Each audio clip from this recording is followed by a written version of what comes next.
it's so funny how ingrained in my mind yeah. is. I can still remember that it was a really warm breeze going across the field.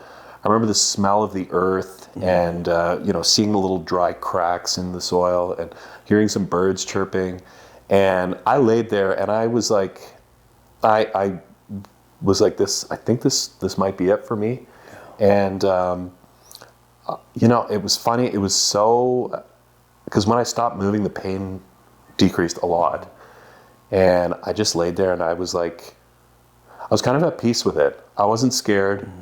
And I was kind of like, well, this is a really stupid way to die, and it's not going to make sense for anyone who sees it. But obviously I'm here now, so that wasn't the end of my story. I picked my head up off the dirt, and I chose to keep moving through the pain. And I don't even have a great reason for it. I'm just like, I just didn't want to give up. Yeah. And I just wasn't going to let it win.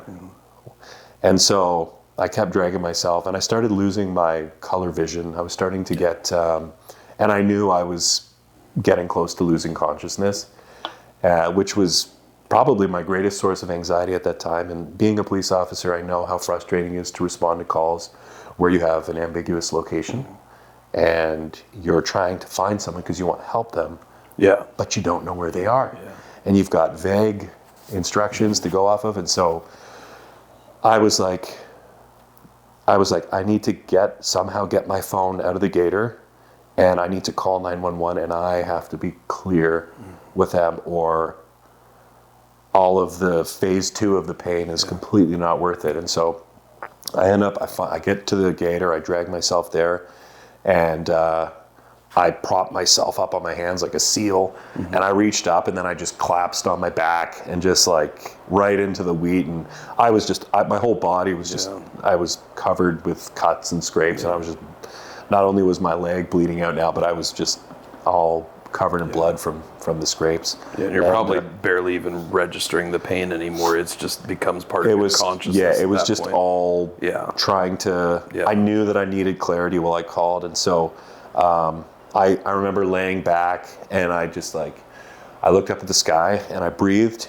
and it was, I don't know if you ever fainted before, but when you get just the fuzzy, it's just black and white, just fuzzy. Every time I squat? Yeah, every time you squat. Yeah, you might want to get that checked out, buddy. Oh, I have. They don't know what's going on. Okay, yeah. Still do it anyways. Who cares, right? Anyway, so I'm seeing that, and so I was trying to, I'm like, okay, I need to breathe, I have to be able to talk and explain. So I take a few breaths, and I'm trying to see my phone. I dial 911, and man, it felt like an eternity. I lost all concept of time with that. I finally get through to dispatch, and there was this weird shift where I almost, and actually I got to listen to the 911 recording of myself. Oh, wow. And I was like, wow, I sound really calm in that I was like, I gave myself a pat on the back. I'm like, good job. I almost sounded too calm, so it's kind of like, okay, it's not an emergency or anything. It was probably going back to your training. You knew that that was going to be the source of the best help possible, staying as calm 100%. As possible. And so I could see you having that trained default mechanism of just being totally calm, totally chilled out, despite how crazy intense the situation is. Oh, yeah. Because that would be deeply embedded in your subconscious to do that. Yeah, so fortunately I was able to give instructions, and obviously I was located. After I finished on the line with emergency services, I hung up, and then I had this thought. I'm like, what if they don't know where to go when they get here? And so then I called my mom, and I said, I remember I could only get a few words out. I said, Mom, an ambulance is coming. I'm back by the bush on the other side of the gator. And I went unconscious then, and I was out. And then I don't know how long went by. My phone was still in my hand. It started ringing, and I tried to answer it again, and I went out again. And then I think the response time, I want to say it was like something like 12 minutes. Okay. Which is pretty good for... Which isn't bad, for maybe being at out in a least rural for area, ambulance. yeah. I can't remember the exact time. Don't hold me to that, but I think it was around there. But so I came to again, and paramedics they pulled on my foot, and they popped the bones back inside of me.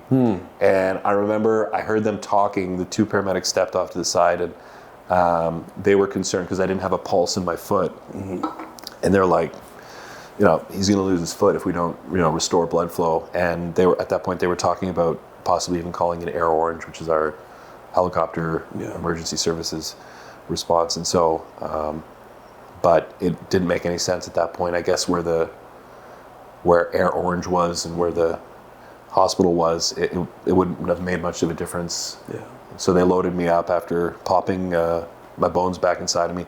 Had a slight pulse down there. Loaded me in the ambulance and raced me off to the trauma center, which was about an hour away, 45 minutes driving, nice and quick. It wasn't an advanced care unit, so I didn't have any medication in that ambulance yet. So we met up with another team about 15, 20 minutes into the drive, where they hopped in the back of the bus, and then they started shooting me up with some fentanyl. But you know what? I remember being like, man, I am disappointed. Like, I thought this fentanyl was supposed to be, strong stuff. Good stuff. I thought this was supposed to be the good stuff. I'm like, I'm still really feeling this. Well, to be fair, you were in a pretty, that's like probably maximum amount of pain signal you could send through the body.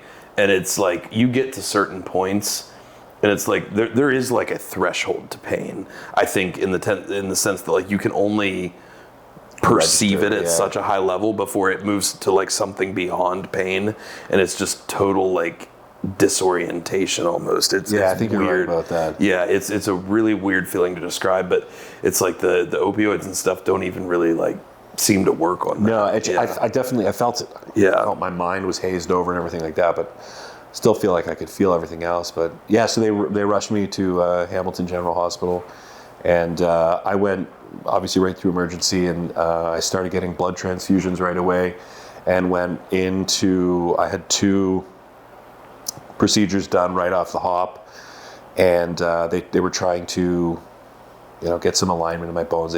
I woke up in the middle of both of them, which was, I couldn't move. I was paralyzed, and I'm like, I'm awake, stop, this hurts.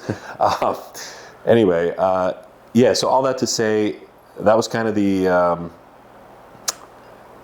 that was how I got injured initially. And my mindset in the hospital at that point was, I still hadn't registered what I had just done, how bad it was.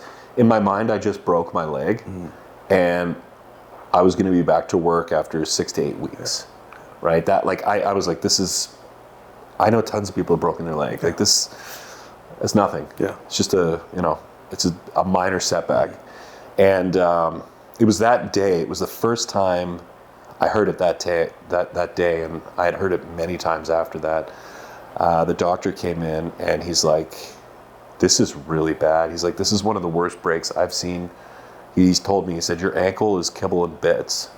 And I'm like, kibble in bits? What does that mean? He's like, it's pulverized, it's blown apart. And he's like, there were shards, it was bad. And he said, I said to him, I'm like, I'm a police officer, am I going to be able to work? Am I able to go back to work? And he said to me, I'd get used to the thought of sitting behind a desk if I were you. And I'm like, that was devastating to hear. But I didn't believe it.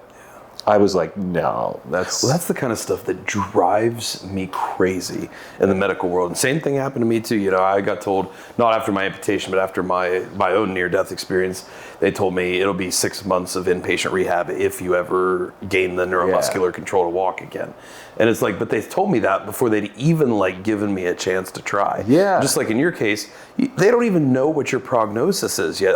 It sounds like they didn't even know for sure they were doing amputation yet. So it's no why is he putting this limitation, this constraint on your life when we don't even know what the outcome is? I think it comes from this place of like, well, I just want them to be able to be prepared for what's coming. But all it does is put limitations on people. Like, why would we not instead, I mean, we want to be realistic about situations for sure. Yeah. But why can't we say, hey, this is really bad, this is tough, it could, potentially impede your ability to move and walk, but with good PT, good physical training, good XYZ down the list, we can get you as much function as you'll possibly be able to achieve. Like, why couldn't we give a message like that? Those kind of things just absolutely drive me crazy. Like, we should never be placing limitations on people, especially when we don't even know the outcome yet. Yeah, no, it was, you're 100% And that had to be so, on top of everything else you're already going through, that had to be just one massive thing that just defeats your spirit even further. It did. It was definitely a hit to the spirit for sure. Like I said, I didn't accept it at that point yet, because I still thought I just broke my leg. I'm like, put some screws in there, like, let's go. It's not a big deal.